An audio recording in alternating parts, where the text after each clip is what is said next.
प्यारे बच्चों, पिछले लेक्चर में मैंने एडिशन ऑफ वेक्टर्स पर आईआईटी और नीट के पूछे हुए क्वेश्चन को सॉल्व कराया था और अब पुनः उसी कड़ी में हम दूसरे लेक्चर में उसके जस्ट आगे आने वाले लेक्चर को हम फिर से एडिशन ऑफ वेक्टर से ही कंटिन्यू करेंगे, क्योंकि उसमें बहुत सारे से क्वेश्चन हैं और सारे क्वेश्चंस को जब तक नहीं करोगे तब तक कॉन्सेप्ट क्लियर भी नहीं होगा। पिछले लेक्चर में आपने जान लिया, कुछ सीखा होगा। फिजिक्स माई स्टाइल चैनल में आपका स्वागत है और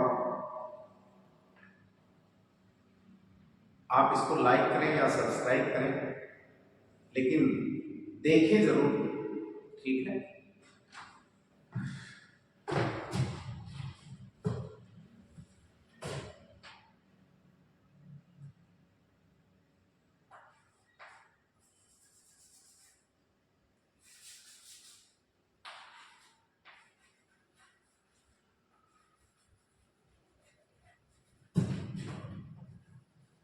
Problems on addition of vectors.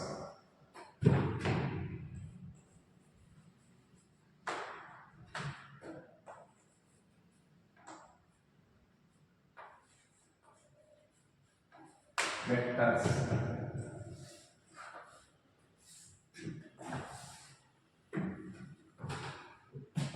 तो पहले बच्चों एक प्रॉब्लम हम फिर से याद लेते हैं जो आईआईटी और जेईई में पूछा गया है, नीट में भी पूछा गया है। आईआईटी जेईई और नीट में पूछा हुआ इसके पहले का सवाल आपको पता है, हमने क्या बताया था? C = A + B। इसको एक बार मैं फिर से रिव्यू कर देता हूं। इसका C = A + B ये प्रॉब्लम दी हुई थी, ठीक।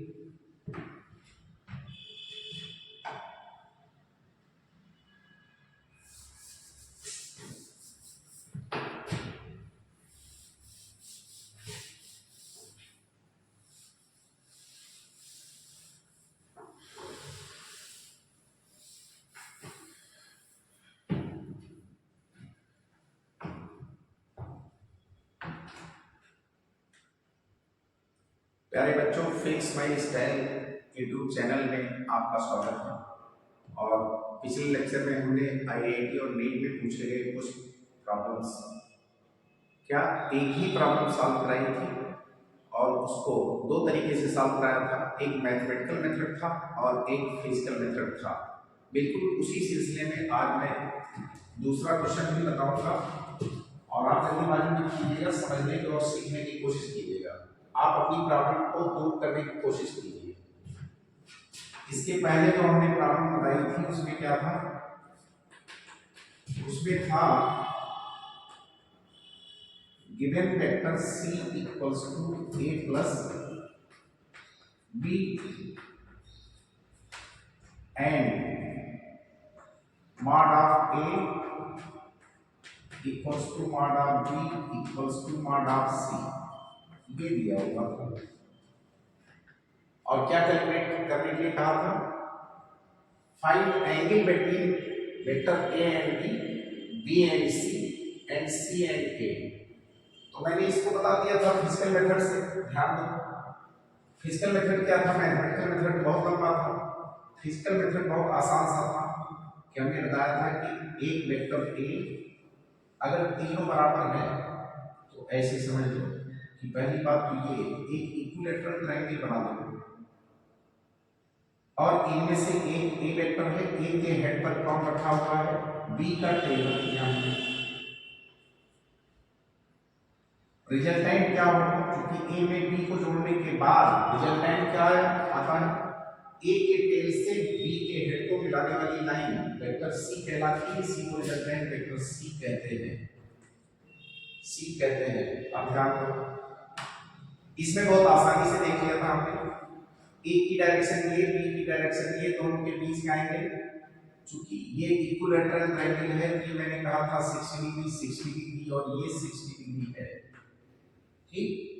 तो A की डायरेक्शन ये, B की डायरेक्शन ये, A और B की डायरेक्शन के बीच का एंगल कितना आएगा? 120 डिग्री। बी और सी, बी की डायरेक्शन ये, सी की डायरेक्शन ये, बी और सी के बीच डायरेक्शन के बीच का एंगल कितना है 60 डिग्री, ये भी दिख रहा है। ए की डायरेक्शन ये, सी की डायरेक्शन ये, ए और सी की डायरेक्शन के बीच का एंगल कितना है 60 डिग्री, यहां भी दिख रहा है। ठीक ऐसी ये क्वेश्चन पूछा गया तो ये तो बच्चे जान गए। अब इसके ट्रेंड को भी जानो कि कॉम्पिटिटिव एग्जाम में करता क्या है। थोड़ा सा और सोचने की क्षमता का विकास आप में हो, वो सोचने की क्षमता के विकास को चेक करता है। तो उस सिलसिले में उसने क्या किया, सवाल ऐसा नहीं करके ऐसा लिख दिया, इसी क्वेश्चन को ऐसा लिख दिया।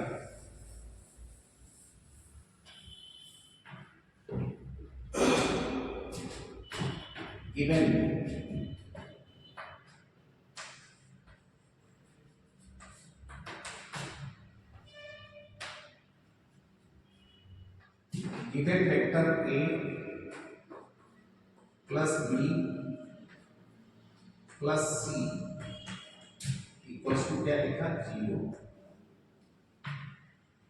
and mod of a equals to mod of b equals to mod of c। ये गिवन फाइंड करने के लिए क्या कह रहा है, कह रहा फाइंड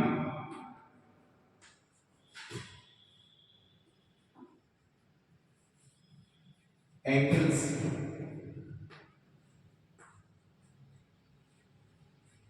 बिटवीन,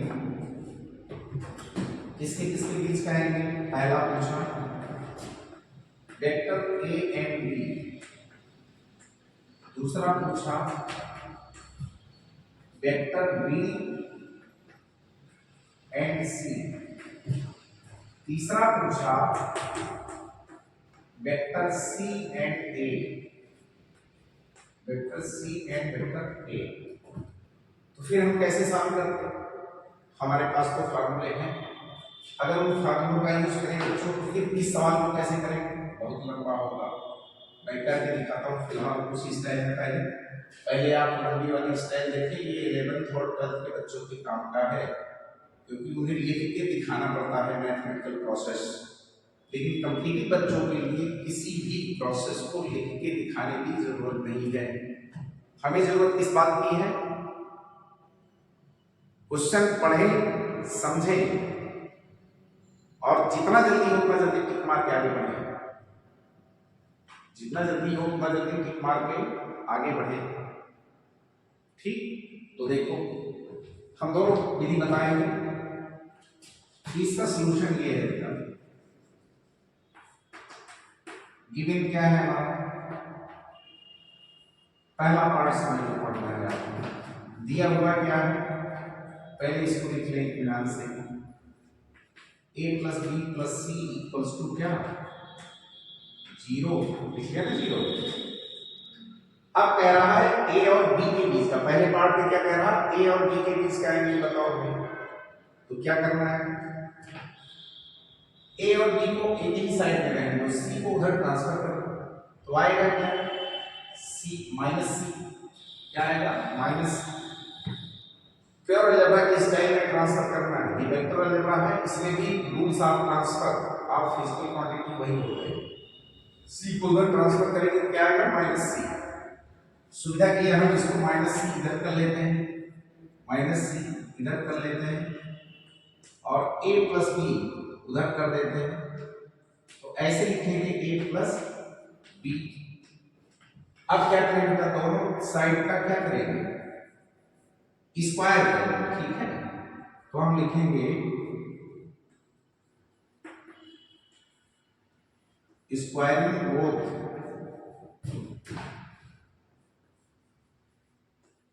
these sides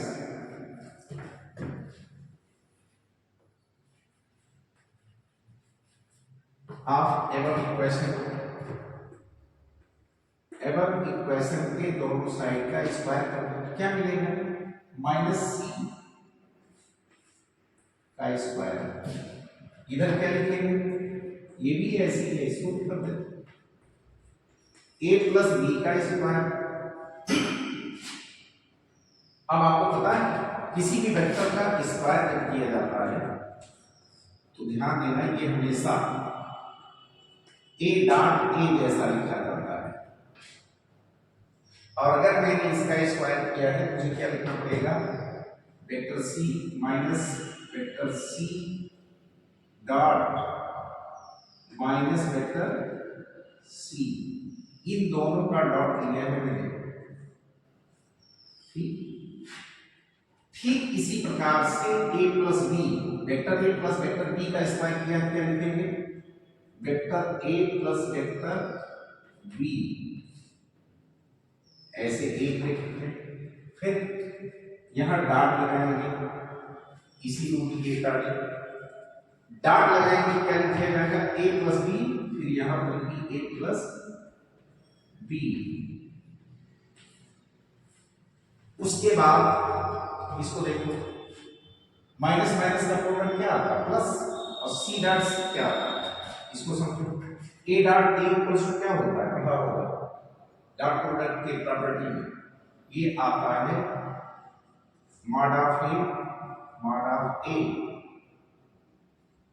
और cos 0, क्योंकि दोनों वेक्टर सेम है, सेम डायरेक्शन में है, उनके बीच का एंगल क्या होगा 0, cos 0 का क्या है 1, तो क्या हो जाएगा a square.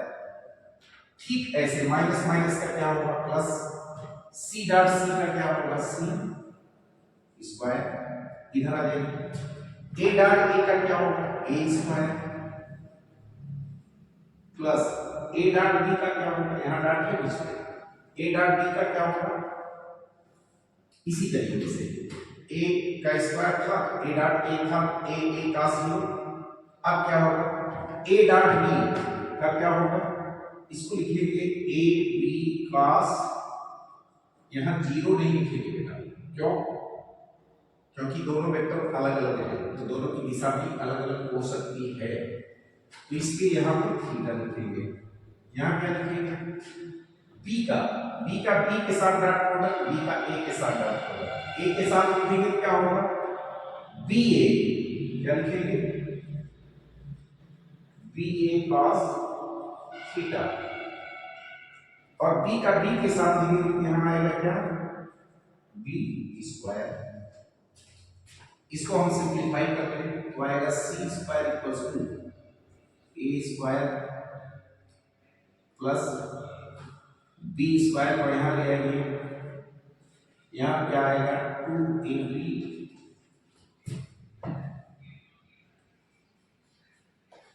cos theta, right. ये फार्मूला जैसा है। अब क्वेश्चन में दिया क्या है, क्वेश्चन में दिया है तीनों का मॉड बराबर है, मॉड बराबर है, मॉड बराबर तो ऐसे लिख देते हैं, कैसे a equals to b equals to c, यानी हमें क्या करना है a b और c की जगह पर या तो a लिख देना है या b लिख देना है या c लिख देना है, क्योंकि तीनों क्या है इक्वल है। यहां पर अगर लिख दें तो क्या आएगा, ये लिख सकता हूं मैं a स्क्वायर बराबर a square plus a square plus 2a square, और यहां आएगा cos थीटा। ठीक, अब इसको देखिए a स्क्वायर को जोड़ दें क्या आएगा 2a स्क्वायर, 2a स्क्वायर को क्या करें इधर ट्रांसफर करें तो क्या हो जाएगा ये a square minus 2a square equals to 2a square cos theta. यहां से देखो minus 2a square plus a square से बड़ा है, इसलिए यहां पर क्या आएगा माइनस a स्क्वायर, ये क्या आएगा 2a square cos theta. cos theta equals to क्या लिखते हैं, cos थीटा इक्वल्स टू लिखेंगे तो आएगा minus a square upon 2a square, a square से गायब हो गया, यहाँ क्या आएगा माइनस हाफ। माइनस हाफ किसकी वैल्यू होती है बेटा, ये होती है cos 120 degree, right, cos 120 degree. तो थीटा की वैल्यू क्या हो गई 120 डिग्री। ठीक, ये तो हो गया ए और बी के बीच का एंगल। दूसरा पार्ट क्या है, दूसरा है हमारा find angle between vector b and c. तो जिसके बीच एंगल निकालना हो उसे एक साइड में छोड़ देते हैं और जो बचता है उसको दूसरी साइड में ट्रांसफर कर देते हैं, पहला काम।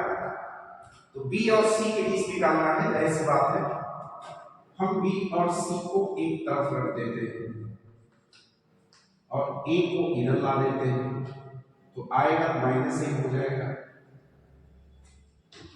आएगा। इसको स्क्वायर कर दिया दोनों साइड में, फिर इसमें लिखिए ऐसे स्क्वायर, स्क्वायरिंग बोथ साइड्स।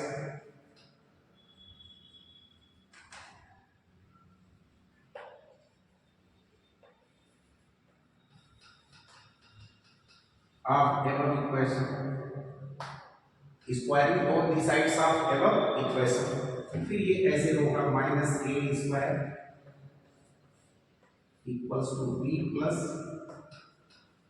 सी का होल स्क्वायर, और इसको ओपन करके क्या आएगा minus a dot A equals to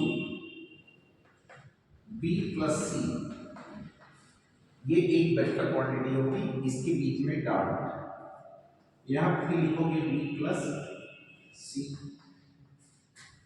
हो गया। अब ये बिल्कुल ऐसे मिलाओ जैसे यहां पर लिखा था हमने c dot c minus c dot minus c, वैसे माइनस ए डॉट, सॉरी यहां पर माइनस ए होगा, तो क्या हो जाएगा, ये आएगा ये बी ए स्क्वायर, और बिल्कुल उसी तरीके से लिखेंगे तो आएगा क्या बी स्क्वायर प्लस सी square plus 2bc cos theta. अब इसमें बच्चों क्या करना है, चूंकि a b c की वैल्यू पहले से दी हुई बराबर है, तो चाहे a की जगह पर b, a b c की जगह पर a a लिख दे, चाहे a b c की जगह पर b b लिख दे, और चाहे a b c की जगह पर c c लिख देंगे, तीनों तरीके से।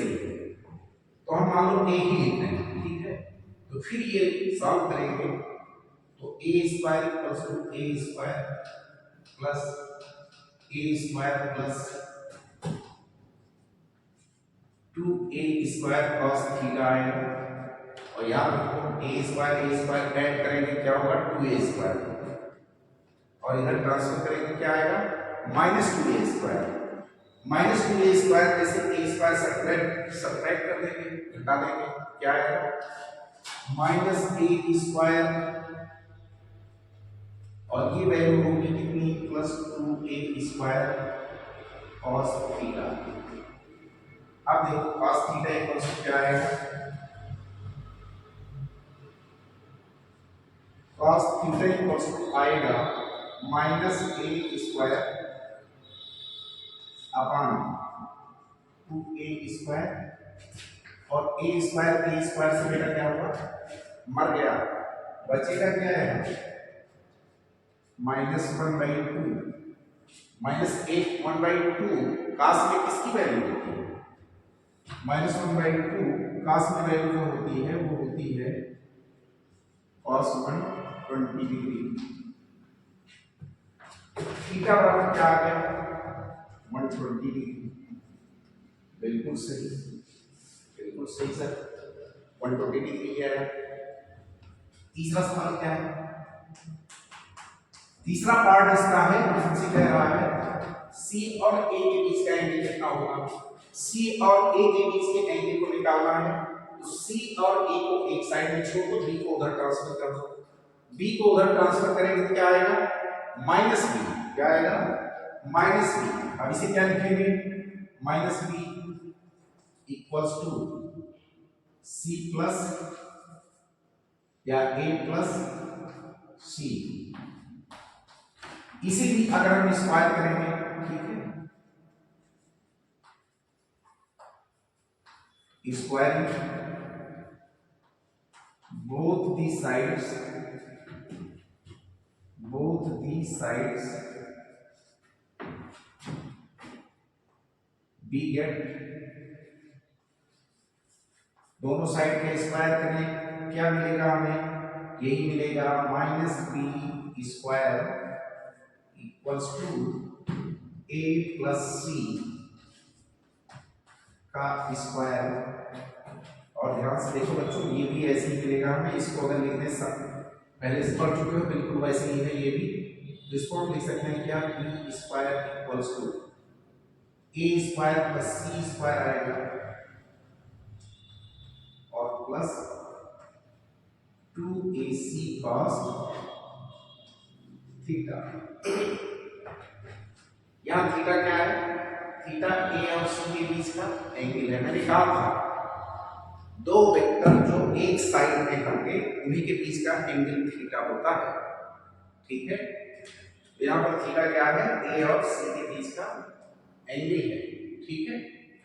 और चूंकि ए बी सी तीनों के मॉड बराबर हैं, ठीक है, मैग्नीट्यूड बराबर है, इसलिए हम तीनों की जगह पर एक ही चीज लिख सकते हैं। सपोज यहाँ पर ए स्क्वायर लिखा, यहाँ पर भी ए स्क्वायर है, यहाँ पर भी ए स्क्वायर लिख दीजिए और यहाँ पर भी 2a dot a into a, ये भी ए स्क्वायर होगा और यहाँ लिखोगे cos थीटा, बिल्कुल सही। अब 2a स्क्वायर इधर हो जाएगा, a square plus a square plus कितना? 2a square. इसको क्या करेंगे? इधर ट्रांसफर कर देंगे। ट्रांसफर कर देंगे तो क्या आएगा? Minus 2a square. क्या हो जाएगा? Minus 2a square. और अगर ये माइनस 2a स्क्वायर इधर हो गया, इधर प्लस a स्क्वायर है, तो माइनस 2a स्क्वायर में से a स्क्वायर घटा देंगे, कितना आएगा? Minus a square. क्या आएगा? Minus a square equals to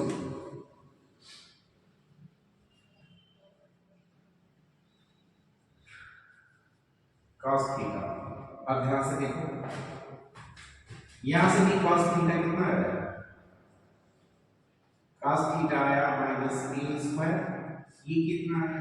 2a square. यहां से देखो a स्क्वायर इस पास गया, कितना है? आ रहा है माइनस हाफ। क्या आ रहा है? Minus half. Minus half value किसकी होगी क्लास में? 120 डिग्री की। तो यहां पर भी बेटा क्या हो गया? थीटा इक्वल टू कितना हो गया? 120 डिग्री। यहां पर भी थीटा आ गया ए और सी के बीच का एंगल। अगर ऐसे कंडीशन में करें, जेई वालों ने क्या किया, नीट वालों ने क्या किया, पहली बार जो सवाल दिया a plus b equal to c लिख दिया, सोचा कि बच्चे सॉल्व कर लिए, सॉल्यूशन सब जगह कराया जाता है पूरे इंडिया में। अगले स्टेप में उसने क्या किया? ए बी सी तीनों को आपस में जोड़ दिया और इक्वल्स टू लिख दिया 0। और कह क्या रहा है? अब बताओ ए बी बी सी और सी ए के बीच का एंगल कितना कितना होगा? सवाल में कुछ नहीं किया, बस जस्ट एक स्टेप बढ़ा दिया। वहां एडिशन ऑफ 2 वेक्टर्स था, यहाँ addition of more than 2 vectors हो गया। और आपको पढ़ाया भी जाता है addition of more than 2 vectors, 2 से अधिक वेक्टरों का जोड़ना पढ़ाया भी जाता है, जिसको बोलते हैं polygon method of vectors addition. Vector के जोड़ने की बहुभुज विधि, क्या बोलते हैं हिंदी में? वेक्टरों के जोड़ने की बहुभुज विधि, ठीक है। तो बेटा उसको पूछ दिया, कोई दिक्कत नहीं, लेकिन सवाल तो हमें सॉल्व करना है किससे? उसी मेथड से जो हमारा पहले का है। 2 वेक्टर जोड़ना अगर आपको आता है तो दुनिया की कोई ताकत नहीं है जो आपको वेक्टर के एडिशन तक कोई क्वेश्चन पूछ ले और आप सही न कर दें, क्योंकि 2 वेक्टरों का एडिशन ही fundamental law of addition of 2 vectors है, ठीक है। अब 3 2 जोड़े, चाहे 5 जोड़े या 6 जोड़े, कितना भी वेक्टर जोड़े, 2 3 5 6 8 10, सब में रिजल्टेंट आप निकाल सकते हो। वो मैं आगे बताऊंगा धीरे धीरे आगे की वीडियो में, आज तो नहीं बता पाऊंगा, आज यही पढ़ करके छोड़ दूंगा, ठीक है। अब देखो बच्चों, ये मैथमेटिकल स्टाइल हो गई क्वेश्चन को सॉल्व करने की, और इस क्वेश्चन को सॉल्व करने के लिए आपको मुश्किल से 10 सेकंड लगना चाहिए। अगर 10 सेकंड से ज्यादा लगा तो समझ लो सुसाइडल पॉइंट पर हो, समझे? जो क्वालिफाई करते हैं उनके पास यही स्टाइल होती है, देखते हैं, देखते ही आंसर टिक मार देते हैं और लोग मैथमेटिक्स सॉल्व करते रह जाते हैं, समझे? तो हम उसी स्टाइल को भी बता देते हैं, ध्यान दो।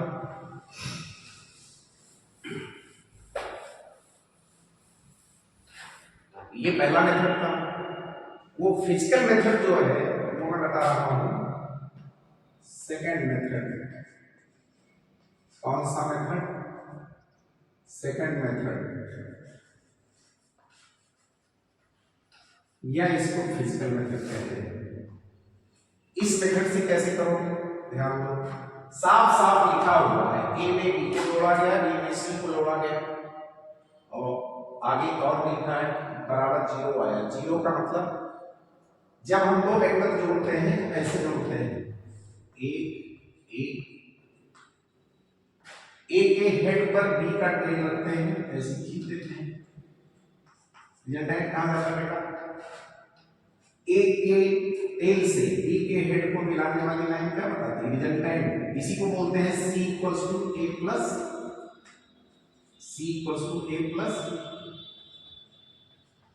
B, c equals to a plus b, समझे?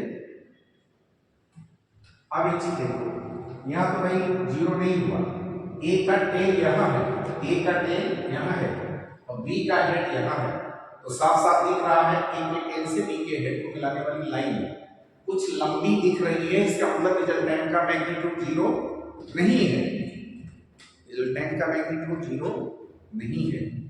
अगर हम रिजल्टेंट के मैग्नीट्यूड को जीरो बनाना चाहें तो क्या करें? एक वेक्टर तीसरा ऐसे ले लो जो यहां से यहां चला है। अब देखो, सी वेक्टर अगर इधर ना होके ऐसे होता तो मैं कह सकता था क्या, ए सी क्या कर दें, एक सी वेक्टर हो जो बी के टेल हेड पर, जिसका टेल हो, सी वेक्टर का टेल कहां हो? बी के हेड पर, और हेड कहां हो? सी का, ए के टेल पर। अब रिजल्टेंट कहां हो गया? ए के टेल को सी के हेड से मिलाओ, क्योंकि दोनों एक ही पॉइंट पर हैं, रिजल्टेंट का मैग्नीट्यूड क्या है? जीरो। क्या आया? जीरो। इसी जीरो को पढ़ना है तो समझना नहीं है बल्कि देखना है कायदे से, ठीक है? देखना ही समझना होता है मेरी समझ से।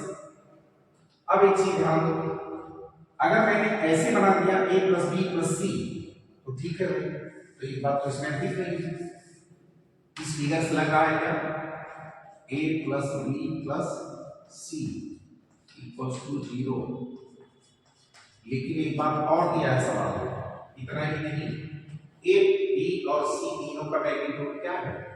सेम है, लंबाई तीनों की बराबर है। इसका मतलब ये फिगर नहीं है, एक्चुअल में फिगर जो बनता है इसका, एक्चुअल में जो फिगर बनता है इसका, वो तीनों साइड बराबर होती है, इक्विलैटरल ट्रायंगल बनता है, ऐसे ऐसे बनता है, ऐसे कि यहां पर है वेक्टर ए, ये वेक्टर है बी,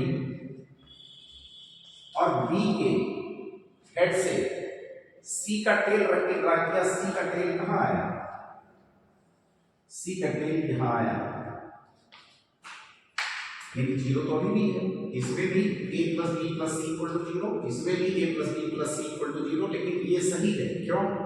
क्योंकि तीनों साइड की लंबाई गिवन है कि बराबर है। क्या है? बराबर है, बिल्कुल। तो जाहिर सी बात है, अगर बराबर है तो देखो ये एंगल 60 डिग्री, ये एंगल 60 डिग्री, ये एंगल भी 60 डिग्री, ए की डायरेक्शन ये, बी की डायरेक्शन ये, दोनों के बीच का एंगल 120 डिग्री, बी की डायरेक्शन ये, सी की डायरेक्शन इधर दिख रहा है साफ साफ, इधर ए के टेल की तरफ, दोनों के बीच का एंगल ये 60, ये कितना बचा? टोटल 180, ये बचा कितना? 120। यहां से देखो, सी इधर, ए इधर, दोनों के बीच का एंगल कितना? 120। देखो हमने कुछ लिखा नहीं, कोई वेक्टर, कोई मैथमेटिक्स नहीं, हमें डॉट प्रोडक्ट की जरूरत नहीं पड़ी, ठीक है? हमें ये भी नहीं जानने की जरूरत है कि कास थीटा कब